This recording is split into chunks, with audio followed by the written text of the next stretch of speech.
समस्त को मोर जोहार। तो आज मैं आसी गोटे बहुत सुंदर ब्लॉगटे नहीं करी। तो आज चलो ना जी आम मिसिक जिमा गोटे मंदिर दर्शन करवा लगी।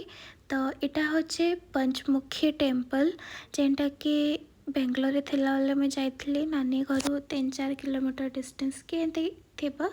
तो थिला पाखे थिला तो टिके उच्चा पहाड़ उपरे बाकी अच्छे मंदिरटा देखो इन मैं पूरा तार सराउंडिंग देखी तो आपण मैंने जानी पारुथबे बहुत बड़ एरिया थिला आउ पूरा खुला मेला थिला। लोग भी इनो काफ़ी थिले। तो साइड रो खाली माने इस साइड व्यूटा जिते देखले भी मन नाई भरे एते सुंदर थिला। तो इनो देखुन पवन भी बहुत जोर चलुला मस्त वेदर भी बहुत बढ़िया थिला।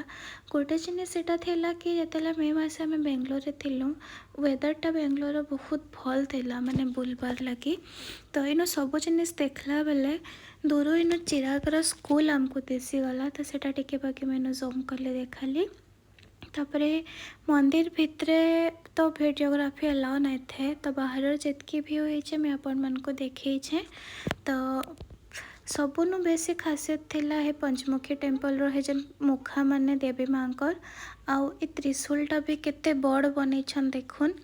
आउ मुई जेन साइड रो उतरू छे मोर साइड के देखुन उही हुंका स्टाइल रे पूरा मंदिरटा बनी छे।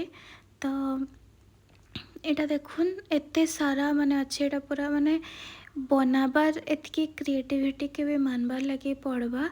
तो संध्या टाइम रे जाइथिली तो हेते लगी लाइट टिके एंता माने दिसुचे बट मंदिरटा बहुत सुंदर अच्छे।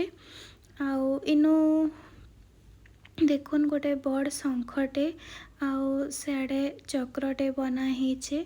आउ गोटे साइड रे माने मुई जेन साइड रे अच्छे अपोजिट साइड रे भी सेम चढ़वार उतरबार एंता रास्ता अच्छे।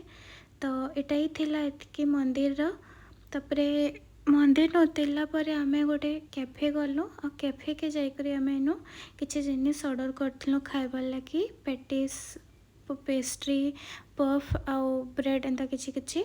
तापरे सेनो खाइला पर एटा आउ गोटे जिनिस नेचुरल्स रो टेंडर कोकोनट आइसक्रीम जेनटा कि मोर हस्बैंड रो मोस्ट फेवरेट आइसक्रीम है। खास करी ई टेंडर कोकोनटा तक सब माने ऑल टाइम फेवरेट है। तो समस्ते एका संगे खाई करी आइसक्रीम बहुत एंजॉय कलु। आ एतकी रे ही आजर वीडियोटा मैं एंड करुछे। केंता लागला ब्लॉगटा कमेंट रे निश्चय जनाबे। वीडियो के लाइक कर देबे और जेन माने नुआ अछन मो चैनल के प्लीज सब्सक्राइब कर देबे। Thank you.